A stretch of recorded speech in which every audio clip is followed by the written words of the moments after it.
Hi, everybody. I'm Kraig Kann.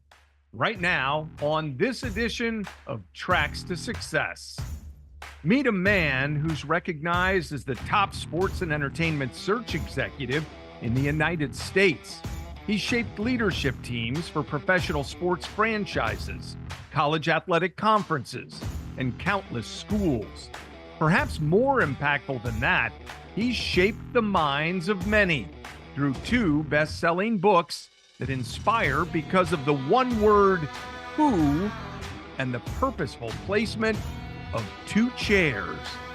His name is Bob Beaudine, the president and CEO of Eastman Beaudine.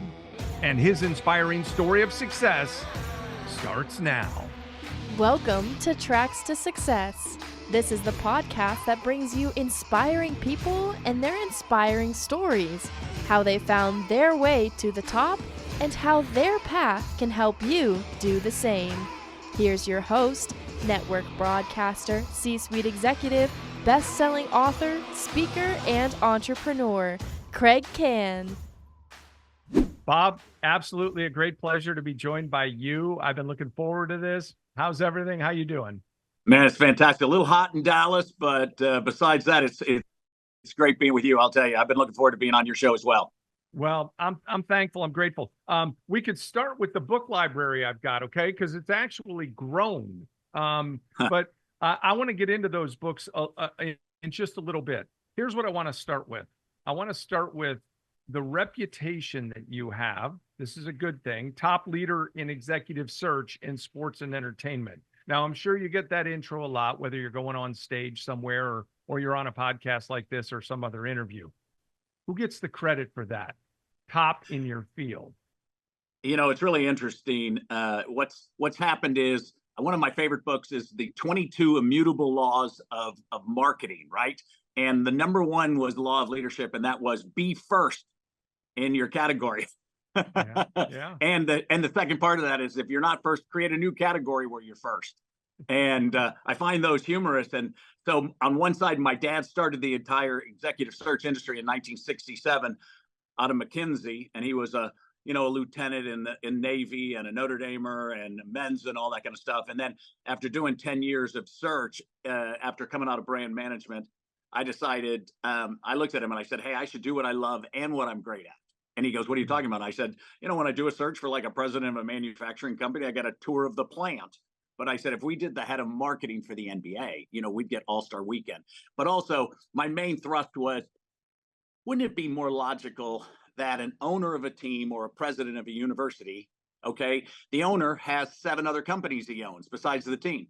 The university president, I could do work for him, but I also could do work for all his board of regents. And so that became more of a one-stop shop type of thing. And so I give all the credit to God to actually give me any ideas whatsoever. You're a very faith-based person, and we're going to get into that in just a little bit. I want to talk about identifying talent, all right? What's the most important thing that you look for in identifying somebody? And I put talent in quotes, a real talent. Yeah, that's just a great question. And the way I try to describe it is that if you and I are sitting in, we bring the 5 best coaches in the world into the room, or we bring the top 5, presidents of teams or companies, the very first thing you and I will look for is energy. There's something about this person. You can't see energy, but you sure know when it enters the room. And there's something about an energy that happened before they walked in the room, because the other 4 are the best in their field, and they could come in with that energy. The reason they don't is they're double-minded. It's interesting. They don't know for sure, should I really run on this? I mean, I just got a call from Bob.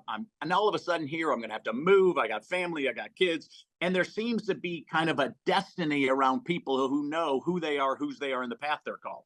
And so that energy is one, but I'm not going to be, it's not far behind something else you cannot see. And that's what you and I are looking for, the invisible, right? To make visible. And that's, they love what they do. They don't like it. You can never be successful at what you like. Yeah. Very true. Very true. And I tell the story to people when I was identifying people and interviewing people during my time at the LPGA. We would bring them in and I would I would do this thing called a 3 things board. And on the left column was 3 things that they'd learned about our organization, 3 things that stood out during the interview process. The middle column was 3 things in the research about the organization that they think we could improve on and how they could help make us better. And the third column, the most important, was 3 things that help them stand out from anybody else we might be interviewing for the same position. And I'd have them write it down. And then when they get done, they try to hand me this board. And I'd say, that's not how it works. I need you to back up 10 feet. Now I want you to present it to me. I want you to present it to me. And they would always look at me like, oh my gosh, here I am in a public speaking class. And I wasn't trying to identify that.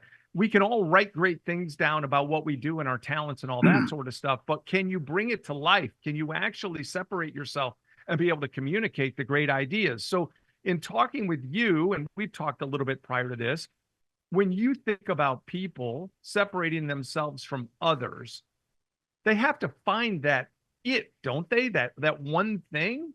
Do people get stuck on that?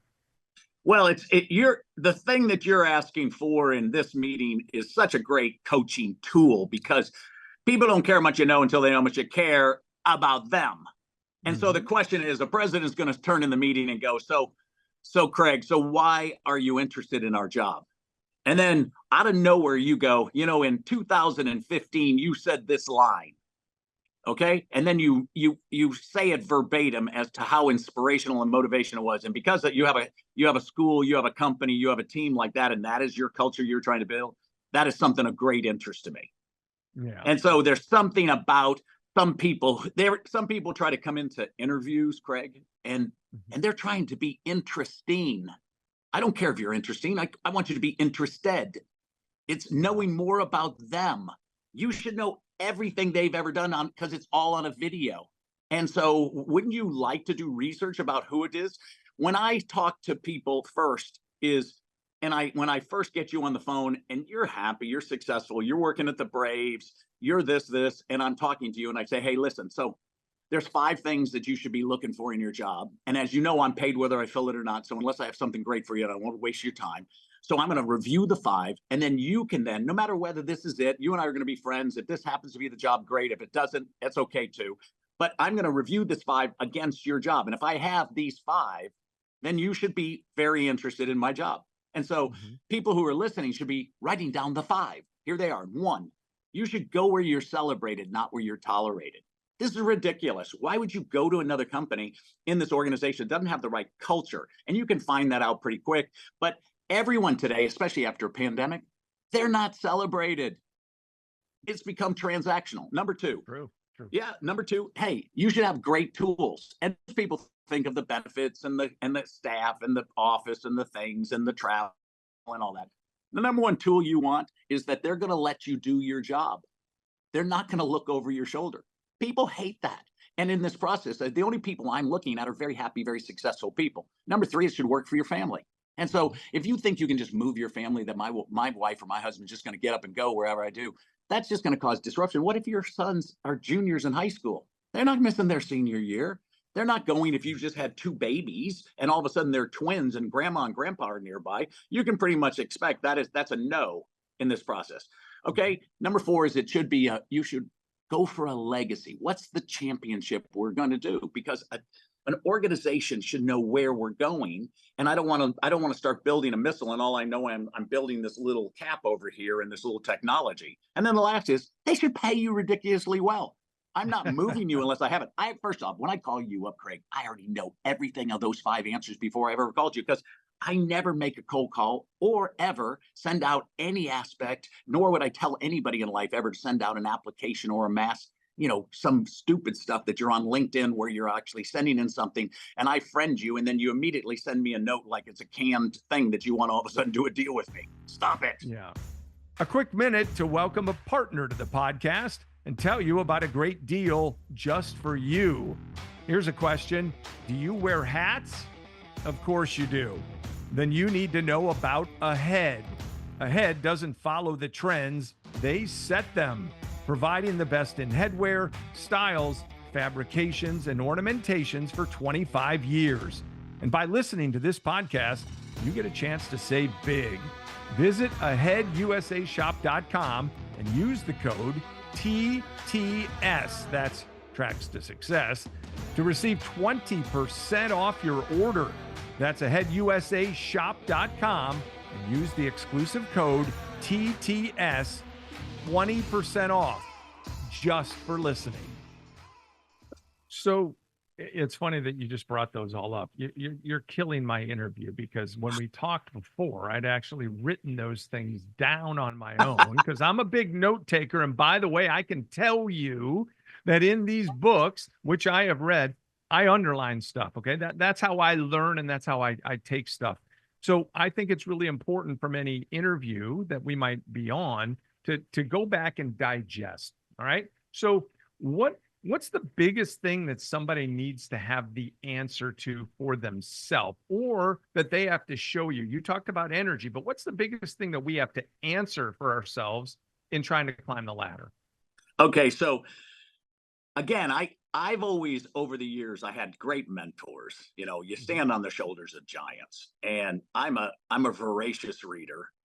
So I read 52 books a year, and so the reason is that, you know, readers are leaders, and I'm going to read what you wrote, Kraig, because you're going to say something I have no idea. I've watched all your videos. Your videos are unbelievable. Your coaching skills are elite. And so if somebody could go in and all of a sudden be around you and sit with you, especially from the communication side of where you've been, so that you're presenting something, because everything's about presentation. Good, we're aligned. And so we're 100%. And so a lot of people come in and they tell you what, but they don't tell you the key in the zone. So I always tell people there's 4 things you should think when you walk in a room. And these 4, if I tell you the 4 things, it's like me giving you the test answer before the test. Okay. So if I'm coming in to meet with you and I'm looking at the very first thing you're thinking when you meet me is, do I know Bob? Okay. So wouldn't it be to my advantage that I know someone who knows you, who could all of a sudden be tooting my horn to you before I even started? So I have an 87% chance to get the job or the deal or the loan or anything if I know your best friend. Okay. And I'm talking about someone who's a trusted advisor to you. If you're talking about an acquaintance and somebody saw your name on LinkedIn, that doesn't work. Sorry. Okay. Do I know you? 87 versus 13. I don't know about you, but I'm going for 87. Number 2, you're thinking, do I like you? So the very first thing I'm going to do in the meeting, because listen, your friend is a friend because you trust him, and he's smart, and or she's totally capable, and you're trusting your wife, your sisters, whoever this is, and they are not going to just give you just anybody. They're going to try to give you somebody that elevates, because their whole goal is to help you. So if I talk about your friend, because now I'm talking about and building this relationship, and so if I introduce you to someone, and here this person comes in, and my guy starts making fun of me and all this process because you both know me and you say Beaudine's a crazy guy, then you're liking him right off the bat. It's just all of a sudden he knows you and you know him. And now I'm at 94%, 94 versus 6. Now we haven't even talked about your background yet. Now the reason we know that's true is because references, endorsements, and testimonials are your greatest allies in life. And if talent was the reason everyone got jobs, we wouldn't have Congress and Senate. And so this problem today is that most people, okay, are just not taking any time to actually figure out who it is in the room and how would you do it and who would it do it. So I get calls, I tell people in the Power Who book, don't do a mortar attack and start sending people to me and calling me who I don't know. And coach, a major coach in the country says, oh, I really love, and they mispronounce your last name. Well, I guess they're not great friends with you. Okay. Mm-hmm. And then we're going to get the last 2. And the last 2 are, do you understand my needs? So that's when really I'm letting Kraig, I'm with you. I'm trying to do something with you. I let you decide when that conversation switches. And then you say, hey, so let me tell you about what I'm doing and what my company is. And the reason is you're intrigued now because we're already have a personal relationship, and you're saying, wow, you already know this person, this, and they probably already called you beforehand, because that's what I would have had them do and say it. Otherwise, I'm not interested to start with, right? Because I'm not looking for a job. I'm very happy in this process, and the people I look at are. And the last one is, and before I finish that, so there was Zig Ziglar always had this last thing. It was about me. It was about, care about them. And so do you understand my needs? The last one, are you the best for me? And so I should be prepared when we get to that level to roll out the 4 things that I know already are the keys to yours and why I have a demonstrated record of achievement. And I've been proving throughout my interview and my time with you that my personal qualities transcend my technical. And that's all what you're doing all the time. And yours is you elevate the concept for people that you have to be able to articulate and connect the dots. And you do that fantastic. Well, I appreciate that. And so I'm gonna skip my next question and tie into what you just said. There's a study, Dale Carnegie Institute, that suggests that 85%, their statistics, 85% of our worth of the money that we'll put in our back pocket actually comes from something that they'll call human engineering, which is the ability to communicate, connect, all of that, right? Present. Only 15% of our ultimate success is tied to what we went to school for. What does that say? I mean, you just said it. It's all about how we interact. And I always talk about audience first, and then I work my way backwards. I got to figure out what they want. And if I want the standing ovation after a keynote speech, okay, now I got to work my way backwards and figure out how I get that. So talk to me about connection, communication, and all that. Yeah, I always look at the end first in every search, in every conversation, in every meeting, and then I actually backstep. Exactly, that's the whole concept of each of my books is this whole Kaizen Japanese thought of, hey, how do you want it? When's the day we want the interview? Our major interview, or when are we going to do all of a sudden the celebration conference? So here's the thing: in reality, is that all people who are really going to school today. I like the fact that you're going to learn some things that you do specifically on finance and some great marketing and some make sure you can do accounting to some piece of where you are, but it's really 5% of that. It's 5% strategy and 95% attitude. And so your whole goal is, how do I get along? And what is I hate jobs. I just got to be honest with you. I don't get people jobs. I get people dreams. I do what you're talking about. I rewrite their story. I take everyone who comes into my office, they just got fired. I say, congratulations. They look at me like, what? And I go, it's the greatest day of your life. You hated that job. Why would you do a job? Even if you got paid well. I said, if financial security equal peace of mind, then the richest people would be the most peaceful. Oops. If happiness equal things, and why as soon as you and I get a thing, I want a new thing. We're all the same. We're human beings. And hey, content? Crap. I'm never content. I'm looking to do great and mighty things. I believe that's what God made us to be. And so my thought of what you just said is, hey, everyone's really stopping and thinking and redoing. If you look at schools like Liberty University and Grand Canyon, okay, they've gone full online. Those are the 2 most successful universities in the country. They're just making dollars. It's like an ATM machine. Why would I go? And so big schools today, they should think about, I got to get Kraig to do a class for me because he's the leader in communication and he could take us to another level. And I'm going to pay him to just be one of our faculty to teach this online course, because I don't want Harvey Schmo here who sits in my class who doesn't know jack diddly about it. And we're not in there and we're not even listening. And, I have to remind kids that, I just had one of my nephews, I was telling him, I was just saying to him, hey, he's heading to, Texas A&M to be in their ROTC. And I said, sit in the first 3 rows. Okay. When you're there, take notes, look interested, be on time. And afterwards, go up and talk to the teacher, introduce yourself. And the second time you do it, you just say, hey, how are you? Great. Hey, by the way, if there's anything I can ever do for you, you let me know if I can do something extra. Well, you've got to be. I mean, it's just but it's not a B because they're giving you a B. It's B because you're there. You got to be there. You're either there or you're not. And my problem at the moment is that school now, and especially in sports, is becoming really complicated with NIL and all the various things that are happening all around it.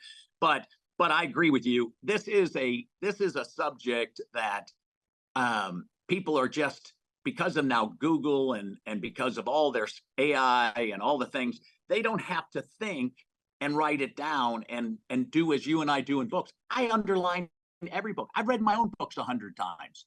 Why? Because they were so fast downloads to me, right? Yeah. And then, Yeah. but it's over 40 years of experience, and that's why I used to think people wrote books to schmooze me into reading their books so they could make a bunch of money. And then I read their books. Oops, they're already rich. They were going to give me the 2 ideas, and I was stupid enough not to. In addition to hosting this podcast, Kraig leads the Kann Advisory Group, focused on elevating communication for companies and individuals. Company consulting, team and individual workshops, mind-altering virtual programs. To learn more and to find out why the Elevate workshop has been labeled the most powerful experience in leadership communication, visit cannadvisory.com. And when you do connect, mention the Tracks to Success podcast to receive your special discount. Now, back to the interview. We're talking with Bob Beaudine, and I want to segue. We were just talking about books and reading, and I've read a ton of them, and only a handful sit on the shelf behind me with all the underlined words and highlighted stuff, and I refer back to them. I want to talk about this book, okay? Got a lot of underlining in here, by the way, a lot of underlining. I want to talk about your track to success. And I think a lot of it can be tied to the 2 books that you've written. Your parents, if you read both of these books, folks out there, they were a big influence to you. Specifically, what type of kid were you? I'll get into your mom in just a second because big time tied to this. But what type of a kid were you, Bob? I think people, I love talking about that with interviews when I do with people is what kind of kid were you? I like asking that same question. It's a great question. Nobody asks it, but the reason is that, hey, Arnold Palmer knew at 9 years old who he was going to be. He had a dream that he'd have an army and that he would be called the king. Whoever would have thought Winston Churchill had the same? When I talk to people, they really know, and their moms know, and everyone knows what type of person you are and what you really like. And so I was the fourth of 4 kids. So I got a chance to watch everybody else mess up and do all their stuff. But I was competitive. I was an athlete, and I liked to do something right from the start. I love to encourage people. I love to create hope. I could never watch a movie where someone's making an embarrassing moment because I want to immediately help them. And so that's why I like helping people who are out of jobs and they just don't know who they are, right? Yeah. And that's one of the biggest issues today is who are you? So if who you are is what you have and what you have is taken from you, then who are you? So you're a business card, you're a job, you're you wear Nike shoes, you have a Prada purse. So all of that stuff is just temporal. It doesn't really help you. And so I just grew up as a normal kid who had this. My dad, because he was a McKinsey guy, we had different places I lived. So it was good for me actually to go and be forced into creating new relationships all over. And as you'd expect, I like creating friends. I love friends. I love people. I don't understand how it is. My job's the easiest job in the world. And of course, it just ties that Zig Ziglar was a friend of mine and in our neighborhood, and his son Tommy is one of my guys. And I just tell people is that you should never work a day of your life. You're not looking for a job. You're looking for the work you do. The thing that you are angry about that you see is not working in the world. And as soon as you see a problem, I create a business. Absolutely. And you've created a great business. And I believe from what I've gathered, your mom was a big part of that. Yeah. And I know you played a lot of golf with your dad and you were competitive, but your mom, you might have had one set of golf clubs, but apparently you had 2 chairs. All right. Now, a lot of people out there, they don't know about this. So, and it does tie a little bit into Ziegler. And I'll get into that in just a minute as well. What's the concept of 2 chairs? Why has it been so big for you? And do you give all the credit to mom? Yeah. So I've sat with generals and presidents and the biggest people that you could possibly have in the world. And the greatest advice I ever had in my life was from my mom. And so my dad, I wrote The Power Who through the lens of my dad. I wrote this through the lens of my mom. I went to my mom, like most people at some point at any age, come to a point in their life where there's a realization, there's a limit to Bob, to Kraig. And so now what do?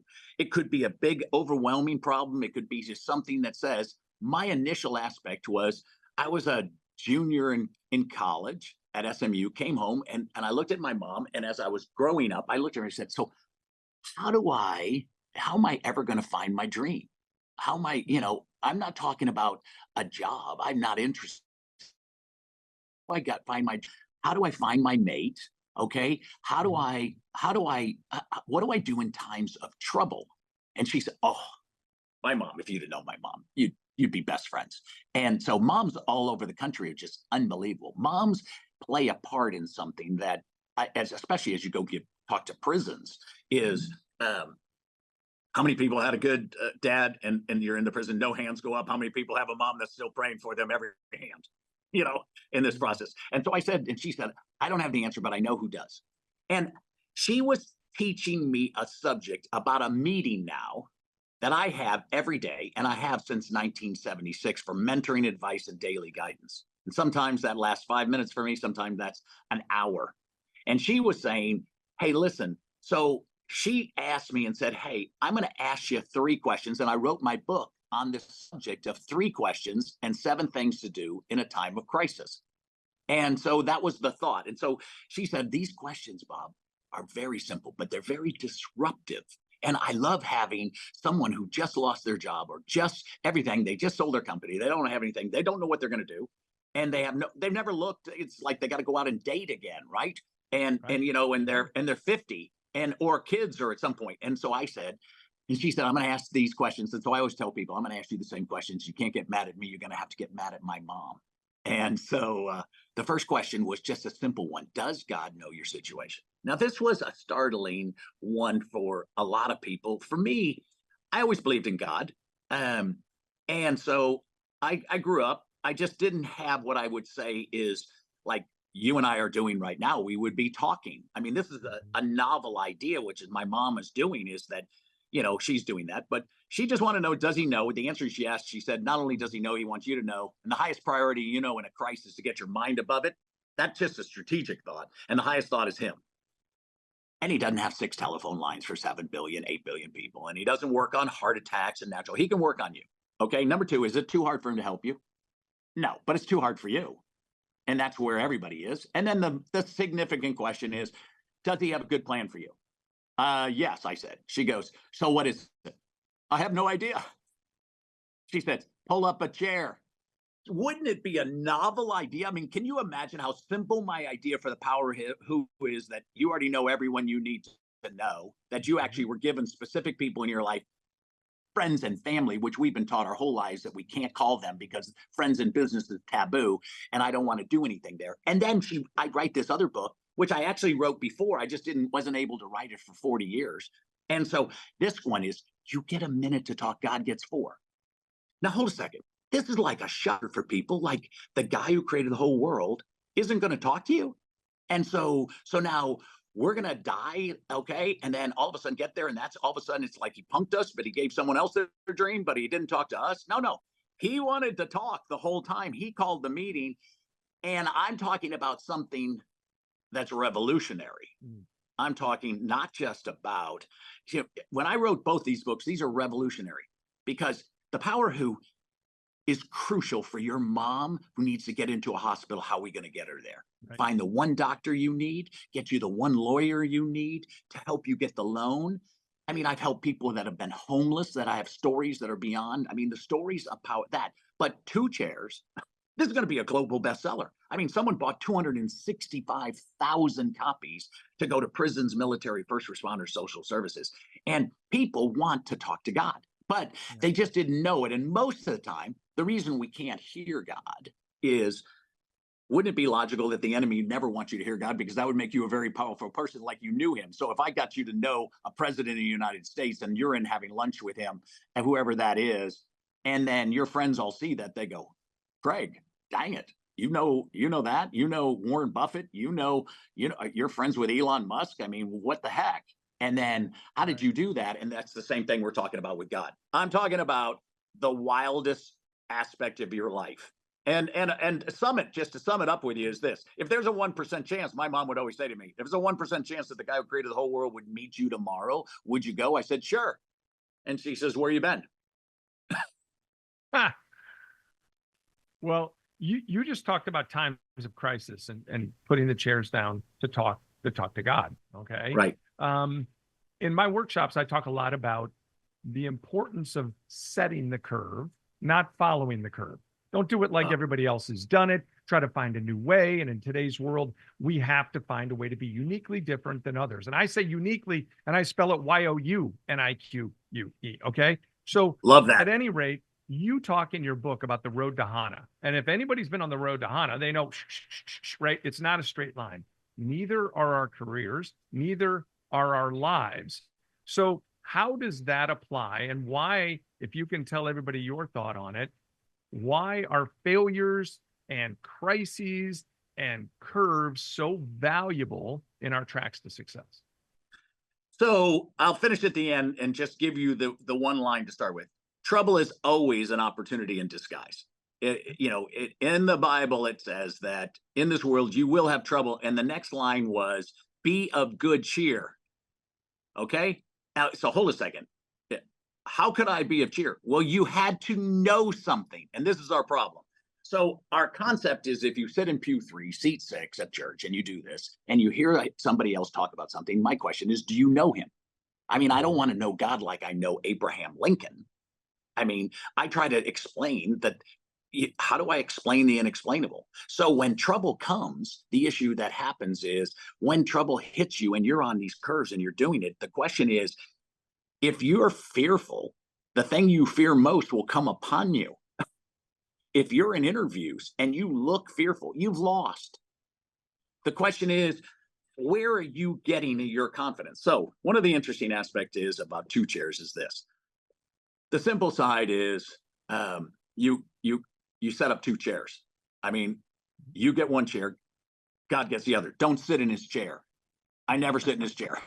Okay. Okay. All right. It's set up as a spot in our house where I can have like a burning bush and I'm Moses.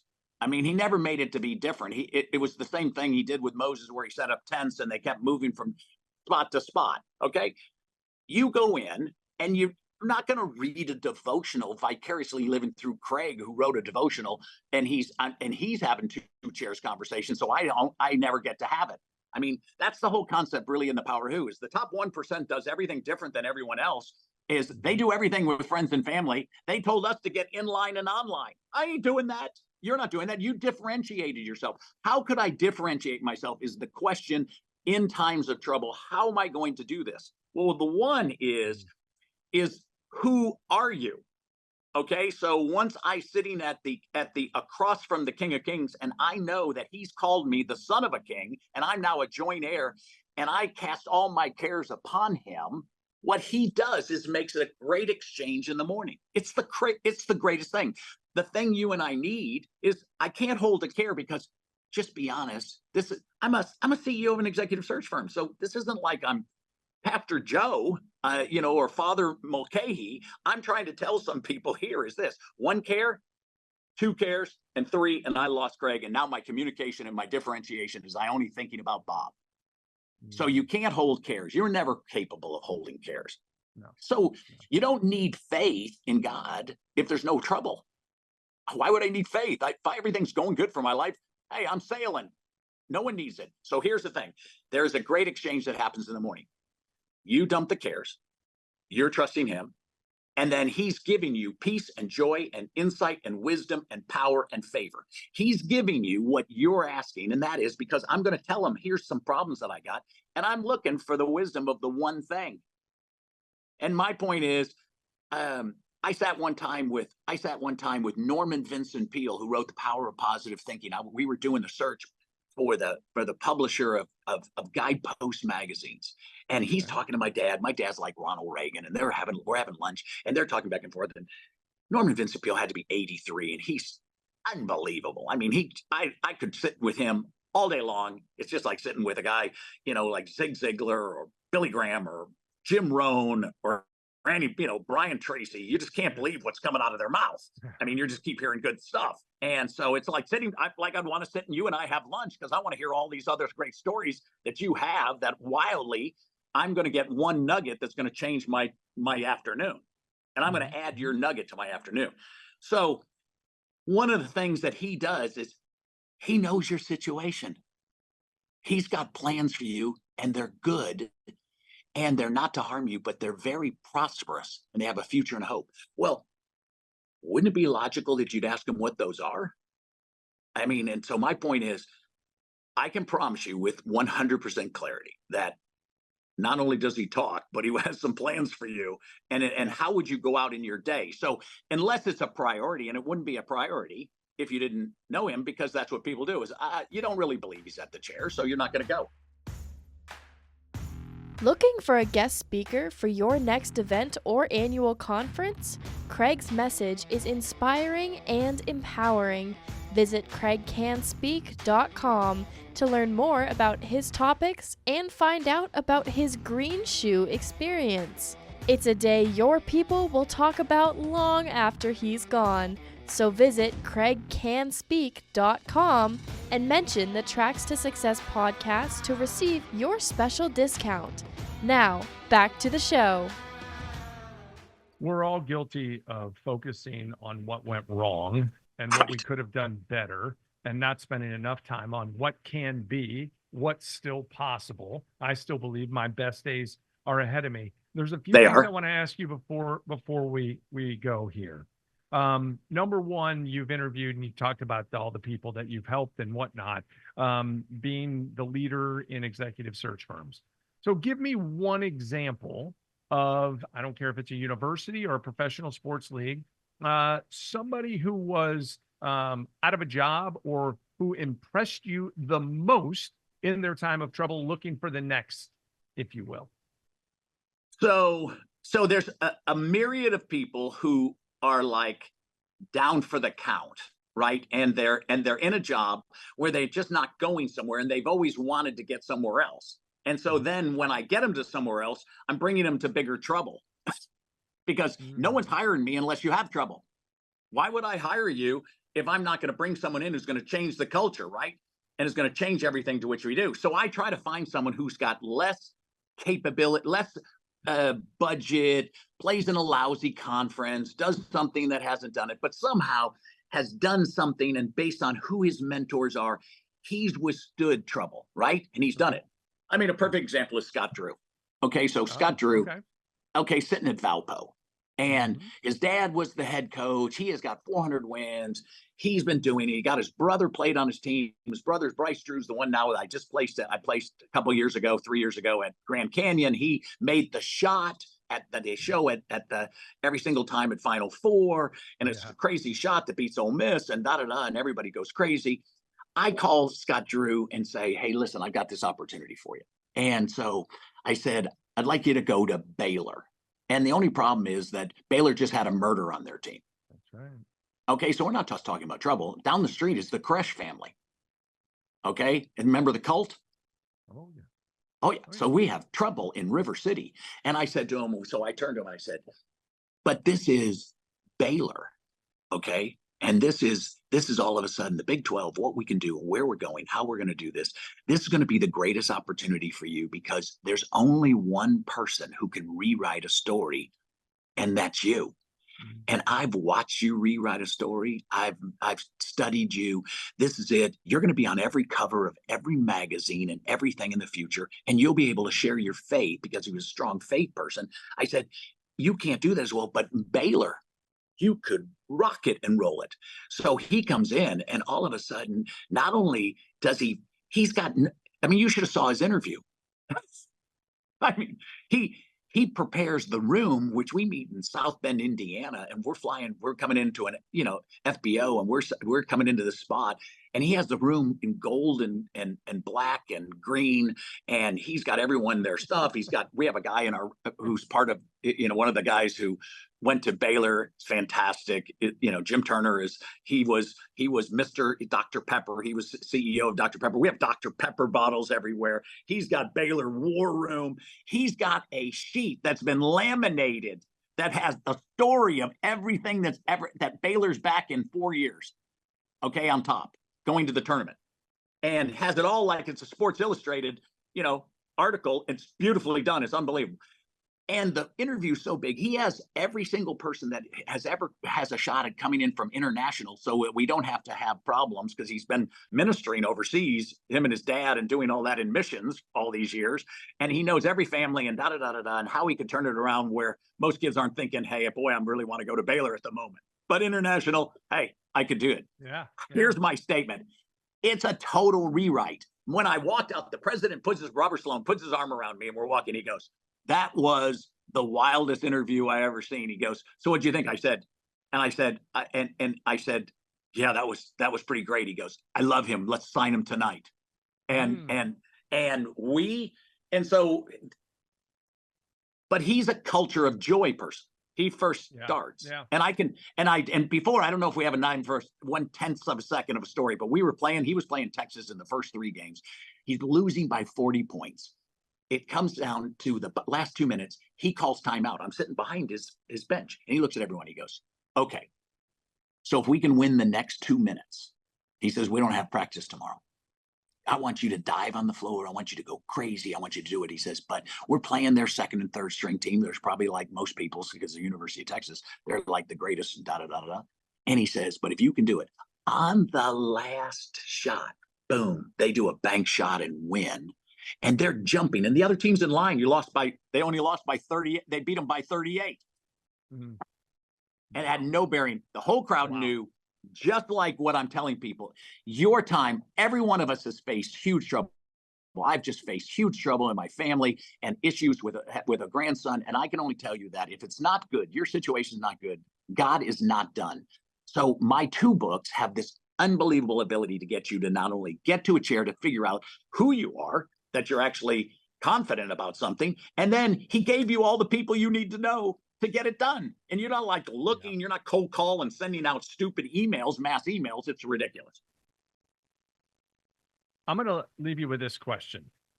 You're a faith-based leader. I've read the books. All right. You've mentioned Zig Ziglar already, so I'm going back to that.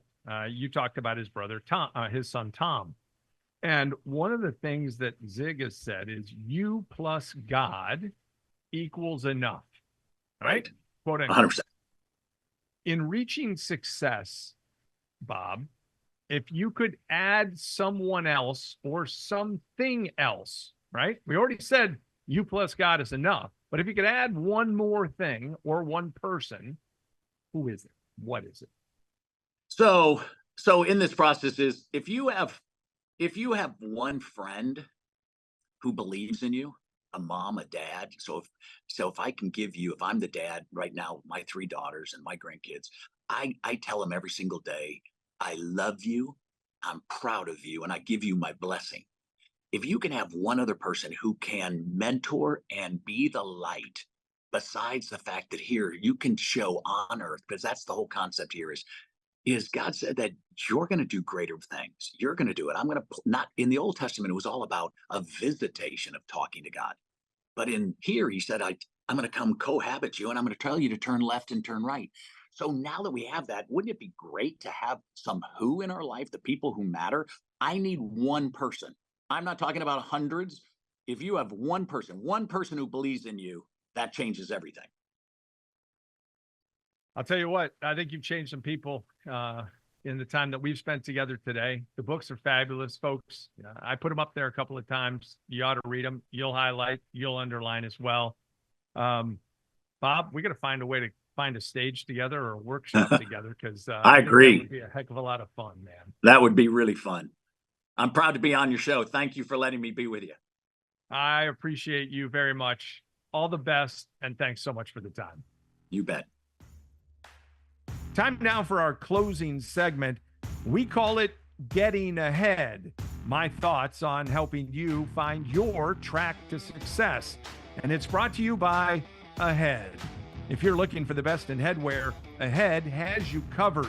From a robust collegiate collection with more than 30 universities to choose from, to styles featuring golf legends Palmer, Nicklaus, and Sorenstam, to fits for all 6 teams in the new TGL Golf League, visit aheadusashop.com. That's aheadusashop.com and use code TTS at checkout. Receive 20% off your purchase. That's aheadusashop.com and code TTS for 20% off. Well, what a great conversation with Bob Beaudine. Getting ahead. Bob is more than just a success story. He's become a real powerful figure because he obviously knows the value of my closing topic that I want to talk about. And that topic is about the word presence. Presence is so big. And if you really want to get ahead, I can tell you that getting ahead requires you to be successful in the moment. We all hope for that moment. But I like to talk to people about what they do in the job that they're in. And whether they're there for 5 weeks, 5 months, 5 years, maybe even 5 decades, can they create a legacy? Can they be present in the current job? And if I'm honest with myself, I know that I've been in jobs before where I might have been looking ahead.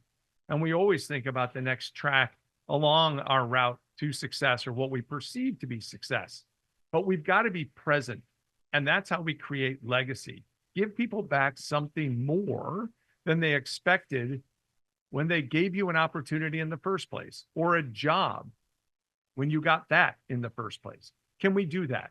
If we can be present, if we can be successful in our moment of time, wherever we are, our tracks to success become a whole lot easier to achieve. Getting ahead. I hope that's what happens for you. I hope you enjoyed the conversation with Bob. I'm Kraig Kann. Until next time, let's stay connected. Don't forget to subscribe to the show for more great interviews and Kraig's thoughts on reaching your highest personal and professional summit. Find it wherever you get your podcasts and on the Kraig Kann YouTube channel and kraigcanspeak.com.